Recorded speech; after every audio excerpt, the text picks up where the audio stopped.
Bismillahirrahmanirrahim. Assalamualaikum warahmatullahi wabarakatuh. Selamat pagi, salam sejahtera bagi kita semuanya. Om Swastiastu, Namo Buddhaya, salam kebajikan.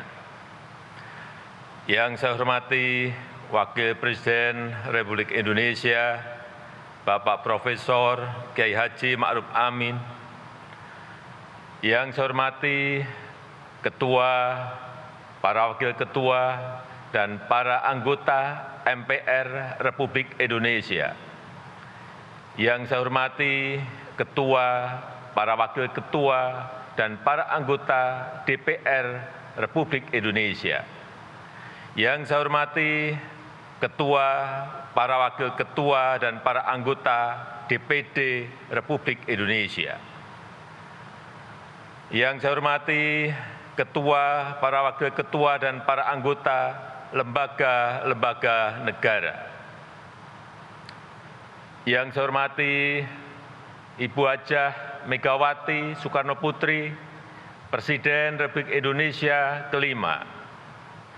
Yang saya hormati Bapak Susilo Bambang Yudhoyono, Presiden Republik Indonesia ke-6. Yang saya hormati Bapak Tri Sutrisno dan Bapak Hamzahas. Yang saya hormati Bapak Muhammad Yusuf Kalla beserta Ibu Mufidah Yusuf Kalla. Yang saya hormati Bapak Budiono beserta Ibu Herawati Budiono. Yang saya hormati Yang Mulia para Duta Besar negara-negara sahabat dan para pimpinan perwakilan badan dan organisasi internasional. Yang saya hormati para Menteri Kabinet Indonesia Maju, serta Panglima TNI dan Kapolri. Yang saya hormati para Ketua Umum partai-partai politik. Yang saya hormati hadirin, saudara-saudara sebangsa dan setanah air. Krisis, resesi, dan pandemi itu seperti api.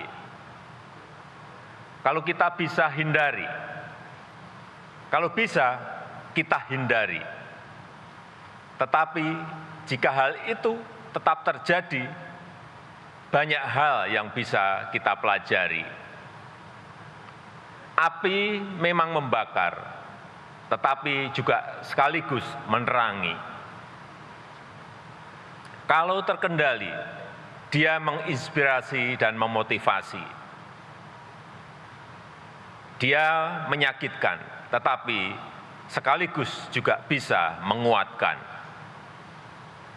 Kita ingin pandemi ini menerangi kita untuk mawas diri, memperbaiki diri, dan menguatkan diri kita dalam menghadapi tantangan masa depan. Pandemi ini seperti kawah candra di muka, yang menguji, yang mengajarkan, dan sekaligus mengasah. Pandemi memberikan beban yang berat kepada kita, beban yang penuh dengan risiko-risiko, dan memaksa kita untuk menghadapi dan mengelolanya. Semua pilar kehidupan kita diuji, semua pilar kekuatan kita diasah. Ketabahan, kesabaran, ketahanan, kebersamaan, kepandaian, dan kecepatan kita, semuanya diuji dan sekaligus diasah. Ujian dan asahan menjadi dua sisi mata uang yang tidak terpisahkan. Bukan hanya beban yang diberikan kepada kita, tetapi kesempatan untuk memperbaiki diri juga diajarkan kepada kita. Tatkala ujian itu terasa semakin berat, asahannya juga semakin meningkat. Itulah proses menjadi bangsa yang tahan banting, yang kokoh, dan yang mampu memenangkan gelombang pertandingan. Bapak, Ibu, dan saudara-saudara sebangsa dan setanah air, perjalanan sejarah bangsa Indonesia telah melalui etapa-etapa ujian yang berat. Alhamdulillah, kita berhasil melampauinya. Kemerdekaan Republik Indonesia bukan diperoleh dari pemberian ataupun hadiah, tetapi kita rebut melalui perjuangan di semua medan. Perang rakyat, perang gerilya, dan diplomasi di semua lini dikerahkan, dan buahnya membuat Indonesia sebagai bangsa yang merdeka. Resesi dan krisis yang datang bertubi-tubi dalam perjalanan setelah Indonesia merdeka juga berhasil kita lampaui. Setiap ujian memperkokoh pondasi sosial, pondasi politik, dan pondasi ekonomi bangsa Indonesia. Setiap etapa memberikan pembelajaran dan sekaligus juga membawa perbaikan dalam kehidupan kita. Pandemi COVID-19 telah memacu kita untuk berubah, mengembangkan cara-cara baru, meninggalkan kebiasaan-kebiasaan lama yang tidak relevan, dan menerobos ketidakmungkinan. Kita dipaksa untuk membangun normalitas baru dan melakukan hal-hal yang dianggap tabu selama ini. Memakai masker, menjaga jarak, tidak bersalaman, dan tidak membuat keramaian adalah kebiasaan baru yang dulu dianggap tabu. Bekerja dari rumah, belajar daring, pendidikan jarak jauh, serta rapat dan sidang secara daring telah menjadi kebiasaan baru yang dulu kita lakukan dengan ragu-ragu. Di tengah dunia yang penuh disrupsi sekarang ini, karakter berani untuk berubah, berani untuk mengubah, dan berani untuk mengkreasi hal-hal baru merupakan fondasi untuk membangun Indonesia maju. Kita telah berusaha bermigrasi ke cara-cara baru di era revolusi industri 4.0 ini, agar bisa bekerja lebih efektif, lebih efisien, dan lebih produktif. Adanya pandemi COVID-19 sekarang ini, akselerasi inovasi semakin menyatu dalam keseharian kehidupan kita. Bapak, Ibu, dan saudara-saudara yang saya hormati, selama 1,5 tahun diterpa pandemi telah terjadi penguatan yang signifikan dalam perilaku dan infrastruktur kesehatan kita, dan sekaligus penguatan kelembagaan nasional kita. Kesadaran, partisipasi, dan kegotong royongan masyarakat menguat luar biasa. Kelembagaan pemerintah lintas sektor dan lintas lembaga negara serta antara pusat dan daerah sampai dengan desa juga mengalami konsolidasi. Hal ini membuat kapasitas sektor kesehatan meningkat pesat dan semakin mampu menghadapi ketidakpastian yang tinggi dalam pandemi.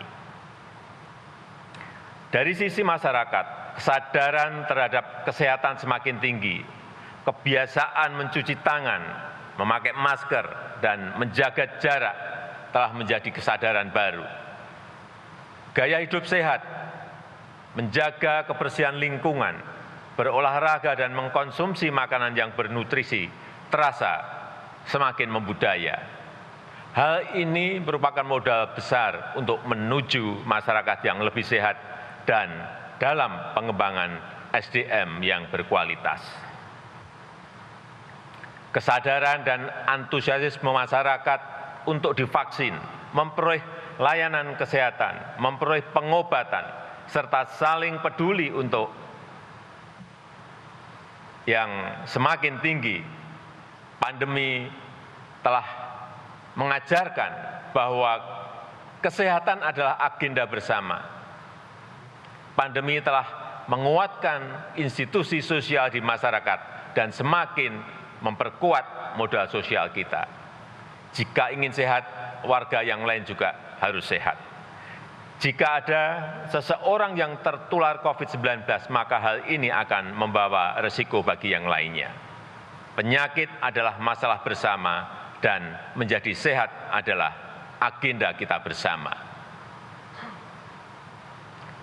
Kapasitas kelembagaan negara dalam merespon pandemi juga semakin terkonsolidasi dan bekerja semakin responsif. Kita tahu bahwa pandemi harus ditangani secara cepat dan terkonsolidasi dengan merujuk kepada data, ilmu pengetahuan, dan teknologi. Kita juga paham bahwa praktek demokrasi, akuntabilitas, dan tata kelola yang baik harus dijunjung tinggi. Kerjasama antar lembaga serta kepemimpinan yang responsif dan konsolidatif menjadi kunci dalam menangani pandemi. Sejak awal pandemi, lembaga legislatif dan lembaga pemeriksa memberikan dukungan kepada pemerintah untuk cepat mengkonsolidasikan kekuatan fiskal. TNI, Polri, dan birokrasi dari tingkat nasional sampai ke tingkat desa terus bahu-membahu dalam melakukan pendisiplinan protokol kesehatan, 3T, termasuk vaksinasi dan penyiapan fasilitas isolasi terpusat. Hampir semua Forkompinda bergerak terpadu dalam mengatasi permasalahan kesehatan dan perekonomian. Manajemen lapangan dalam testing, tracing, dan treatment, serta vaksinasi telah mengasah kepemimpinan di semua level pemerintahan. Saya yakin kapasitas respon kita dalam menghadapi ketidakpastian di bidang kesehatan dan di bidang-bidang lain juga semakin baik dan semakin kokoh. Penyediaan layanan kesehatan oleh pemerintah maupun swasta juga mengalami peningkatan yang menggembirakan.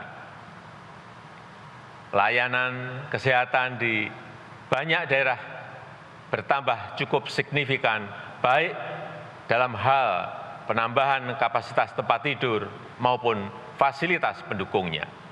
Yang sangat mengharukan dan membanggakan adalah kerja keras dan kerja penuh pengabdian dari para dokter, para perawat, dan tenaga kesehatan yang lainnya.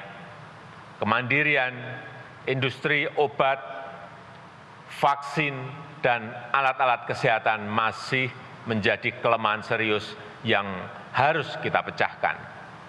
Tetapi pandemi telah mempercepat pengembangan industri farmasi di dalam negeri, termasuk pengembangan vaksin merah putih dan juga oksigen untuk kesehatan.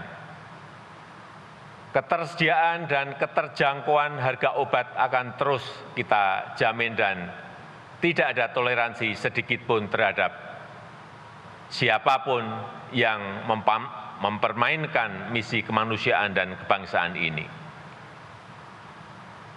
Selain itu, pemerintah bekerja keras mengerahkan semua sumber daya demi mengamankan pasokan kebutuhan vaksin nasional.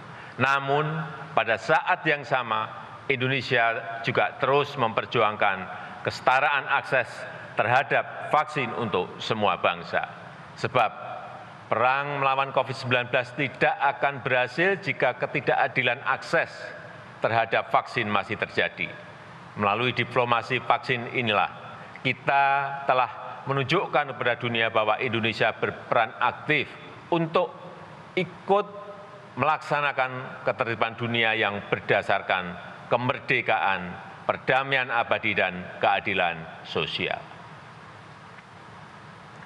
Bapak, Ibu, dan saudara-saudara yang saya muliakan, walaupun kita sangat berkonsentrasi dalam menangani permasalahan kesehatan, tetapi perhatian terhadap agenda-agenda besar menuju Indonesia maju tidak berkurang sedikit pun. Pengembangan SDM berkualitas tetap menjadi prioritas. Penyelesaian pembangunan infrastruktur yang memurahkan logistik untuk membangun dari pinggiran dan mempersatukan Indonesia terus diupayakan. Reformasi struktural dalam rangka memperkuat pembangunan ekonomi yang inklusif dan berkelanjutan tetap menjadi agenda utama. Pandemi telah mengajarkan kepada kita untuk mencari titik keseimbangan antara gas dan rem, keseimbangan antara kepentingan kesehatan dan kepentingan perekonomian. Dalam mengambil keputusan, pemerintah harus terus merujuk pada data serta kepada ilmu pengetahuan dan teknologi terbaru. Pemerintah harus tanggap terhadap perubahan keadaan dari hari ke hari secara cermat. Tujuan dan arah kebijakan tetap dipegang secara konsisten, tetapi strategi dan manajemen lapangan harus dinamis, menyesuaikan permasalahan dan tantangan. Pengetatan dan pelonggaran mobilitas masyarakat misalnya harus dilakukan paling lama setiap minggu dengan merujuk pada data-data terkini. Mungkin hal ini sering dibaca sebagai kebijakan yang berubah-ubah atau sering dibaca sebagai kebijakan yang tidak konsisten.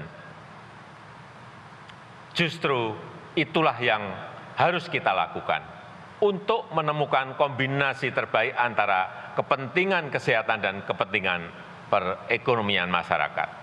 Karena virusnya yang selalu berubah dan bermutasi, maka penanganannya pun juga harus berubah sesuai dengan tantangan yang dihadapi. Pengetatan mobilitas yang tidak bisa dihindari ini membuat pemerintah harus memberikan bantuan sosial yang lebih banyak dibanding pada situasi normal. Program Keluarga Harapan PKH, kartu sembako, diskon listrik, subsidi gaji, bantuan produktif usaha mikro, bantuan sosial tunai, BLT dana desa, dan program kartu prakerja juga terus ditingkatkan. Subsidi kuota internet untuk daerah-daerah PPKM juga semaksimal mungkin diberikan kepada tenaga kependidikan, murid, mahasiswa, guru, dan dosen. Yang lebih utama dan merupakan solusi perekonomian yang berkelanjutan, pemerintah memastikan agar masyarakat bisa memperoleh pekerjaan yang layak dan mendongkrak perekonomian nasional.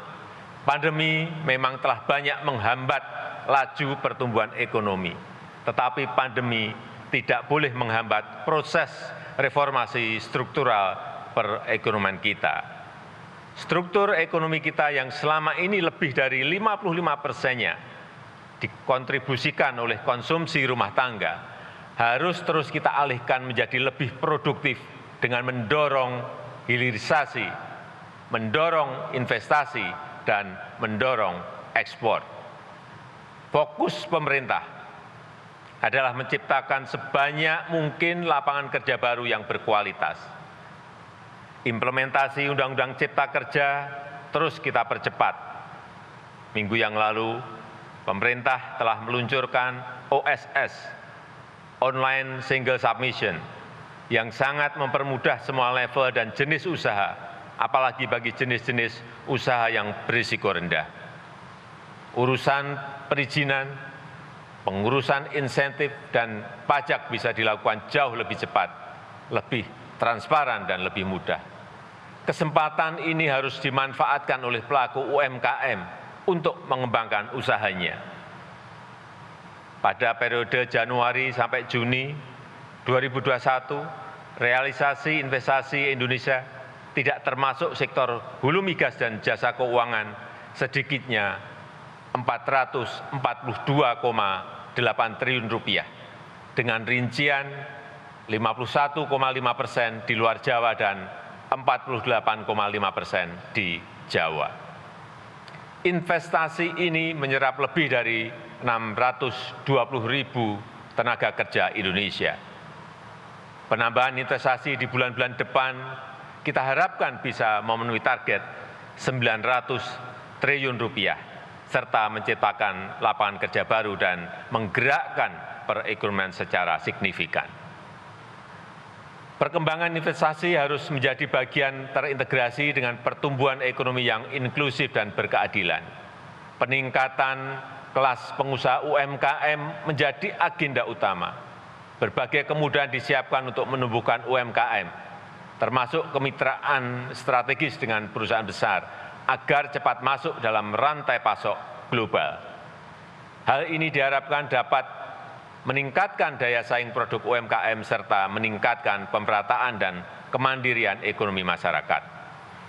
Ekosistem investasi dan kolaborasi di dunia usaha ini juga dimaksudkan untuk memperkuat perkembangan ekonomi berbasis inovasi dan teknologi, khususnya ke arah ekonomi hijau, green economy dan ekonomi biru, blue economy yang berkelanjutan. Perkembangan sektor pangan terus kita upayakan untuk membangun kemandirian pangan, transformasi menuju energi baru terbarukan, serta akselerasi ekonomi berbasis teknologi hijau akan menjadi perubahan penting dalam ekonomi kita. Konsolidasi kekuatan riset nasional terus diupayakan agar sejalan dengan agenda pembangunan nasional. Sinergi dunia pendidikan dengan industri dan pengembangan kewirausahaan terus dipercepat melalui program Merdeka Belajar.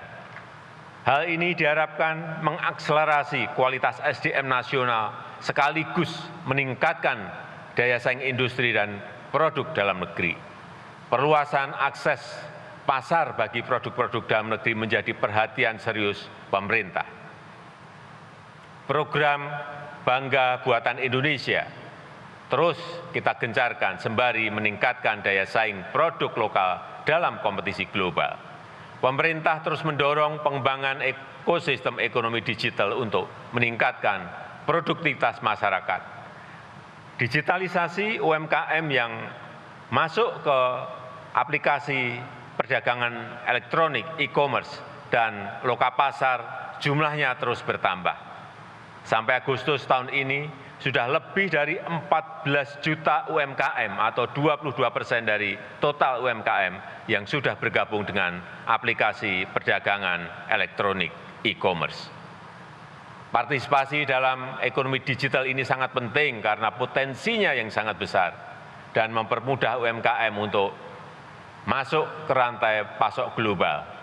Tahun 2020 nilai transaksi perdagangan digital Indonesia mencapai lebih dari 253 triliun rupiah. Nilai ini diperkirakan akan meningkat menjadi 330,7 triliun rupiah di tahun 2021. Bapak, Ibu, dan saudara-saudara sebangsa dan setanah air, pandemi COVID-19 juga memberikan hikmah kepada bangsa Indonesia bahwa krisis menuntut konsolidasi kekuatan negara untuk melayani rakyat, meningkatkan kesejahteraan masyarakat, dan meraih Indonesia maju yang kita cita-citakan. Dukungan semua pihak, utamanya lembaga-lembaga negara, menempati posisi sentral. Kerja cerdas dan sinergitas antar lembaga negara menjadi salah satu kunci utama untuk bisa gesit merespon perubahan yang terjadi di masa mendatang. Keseimbangan dan saling kontrol antar lembaga negara sangatlah penting dalam sistem ketatanegaraan kita. Tetapi kerjasama, sinergi, serta kerelaan untuk berbagi beban dan tanggung jawab justru lebih utama dalam menghadapi pandemi ini.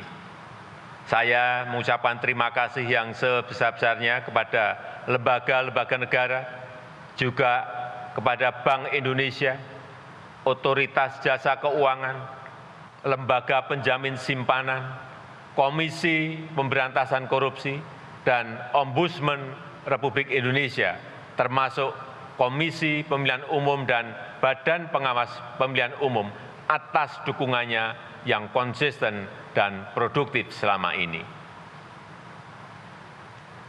Saya mengapresiasi para anggota MPR RI dengan program 4 pilarnya yang terus konsisten memperkokoh ideologi Pancasila, Undang-Undang Dasar 1945, NKRI, dan Bhinneka Tunggal Ika. Agenda MPR untuk mengkaji substansi dan bentuk hukum pokok-pokok haluan negara juga perlu diapresiasi untuk melandasi pembangunan Indonesia yang berkelanjutan lintas kepemimpinan. Menghadapi pandemi yang membutuhkan penanganan yang luar biasa, DPR RI bersama pemerintah juga telah bekerja keras dan bersinergi untuk membangun fondasi hukum bagi penanganan COVID-19. Selain penanganan masalah kesehatan, DPR bersama pemerintah berhasil menyelesaikan Undang-Undang Cipta Kerja yang merupakan Omnibus Law pertama di Indonesia yang menjadi pilar utama reformasi struktural di negara kita. Selain itu, dengan berbagai macam inovasi, DPR terus melakukan penjaringan aspirasi masyarakat dan menjalankan pengawasan terhadap pelaksanaan program-program pemerintah. DPD RI juga terlibat aktif dalam pembahasan rancangan undang-undang, termasuk terkait dengan kebijakan anggaran, serta melakukan pengawasan, utamanya terhadap pelayanan publik dan pelaksanaan undang-undang tentang desa. Peran ini memberikan kontribusi dalam ketepatan penanganan pandemi dan sekaligus dalam perbaikan kelembagaan pemerintah daerah ke depan. Di tengah kebutuhan pemerintah untuk bertindak cepat menyelamatkan masyarakat dari pandemi, peran pemeriksaan yang dilakukan oleh BPK RI juga telah dilakukan beberapa penyesuaian. Situasi pandemi bukan situasi normal dan tidak bisa diperiksa dengan standar situasi normal. Yang utama adalah menyelamatkan rakyat. Menyelamatkan rakyat adalah hukum tertinggi dalam bernegara. Inovasi BPK untuk mewujudkan akuntabilitas untuk semua di negara kita patut untuk dihargai. Saya mengapresiasi upaya-upaya BPK untuk memberikan informasi temuan pemeriksaan agar ditindaklanjuti oleh pemerintah, baik di pusat maupun di daerah. Walaupun di era pandemi, kecepatan kerja dalam pelayanan peradilan juga tidak bisa ditunda, bahkan harus dipercepat. Proses administrasi dan persidangan perkara di Mahkamah Agung secara elektronik telah mampu mempercepat penanganan perkara. Bahkan dengan adanya aplikasi peradilan elektronik e-court telah mempermudah dan meningkatkan jumlah perkara yang dibawa ke pengadilan. Demikian pula halnya dengan Mahkamah Konstitusi yang juga menggelar persidangan melalui daring. Munculnya banyak permohonan keadilan yang terkait dengan undang-undang dan juga perkara pilkada telah membuat MK mampu menyelesaikan perkara tepat waktu. Keberadaan sistem peradilan berbasis elektronik telah memfasilitasi terselenggaranya layanan publik secara cepat, transparan, dan akuntabel. Komisi Yudisial juga harus tetap produktif di era pandemi, baik dalam seleksi calon hakim agung, menangani laporan masyarakat, pemantauan perkara persidangan, serta pelanggaran kode etik hakim. Dengan kerja keras dan inovasi yang dilakukan, KAY telah berhasil meningkatkan kinerjanya di tengah pandemi COVID-19 ini. Bapak, Ibu, dan saudara-saudara sekalian yang saya hormati, pandemi telah mengingatkan kepada kita untuk peduli kepada sesama. Penyakit yang diderita oleh seseorang akan menjadi penyakit bagi semuanya. Penyelesaian pribadi tidak akan pernah menjadi solusi. Penyelesaian bersama menjadi satu-satunya cara. Dengan budaya yang selalu saling peduli dan saling berbagi, masalah yang berat ini bisa lebih mudah diselesaikan. Mari kita pegang teguh nilai-nilai toleransi, Bhinneka Tunggal Ika, gotong royong, dan Pancasila dalam bermasyarakat, berbangsa, dan bernegara. Kita lewati ujian pandemi dan ujian-ujian lain setelah ini dengan usaha yang teguh, disertai dengan doa pengharapan yang tulus. Kita jaga kesehatan kita, disiplin diri dalam protokol kesehatan, serta saling menjaga dan saling membantu.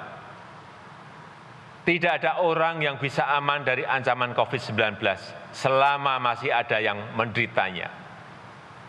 Saya menyadari adanya kepenatan, kejenuhan, kelelahan, kesedihan, dan kesusahan selama pandemi COVID-19 ini.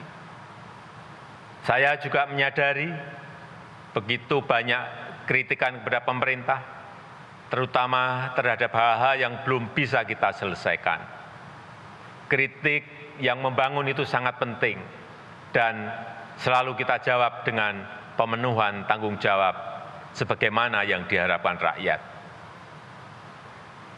Terima kasih untuk seluruh anak bangsa yang telah menjadi bagian dari warga negara yang aktif dan terus ikut membangun budaya demokrasi.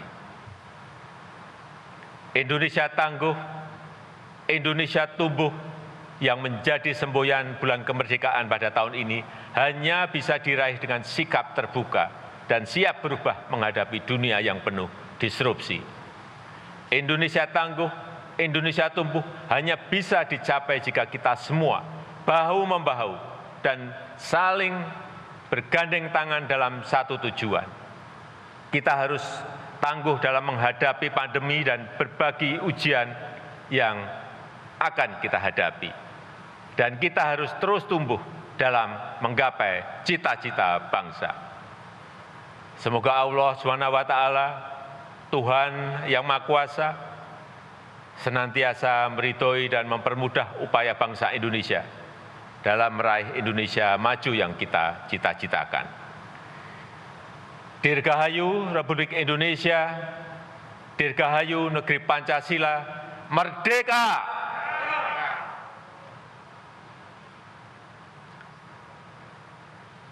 Busana yang saya pakai ini adalah pakaian adat suku Baduy.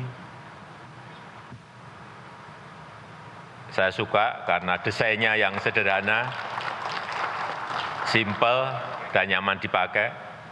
Saya juga ingin mengucapkan terima kasih pada Pak Jaro Saija, Tetua Adat Masyarakat Baduy, yang telah menyiapkan baju adat ini. Terima kasih. Wassalamualaikum warahmatullahi wabarakatuh. Om Santi Santi Santi Om. Namo Buddhaya. Salam kebajikan.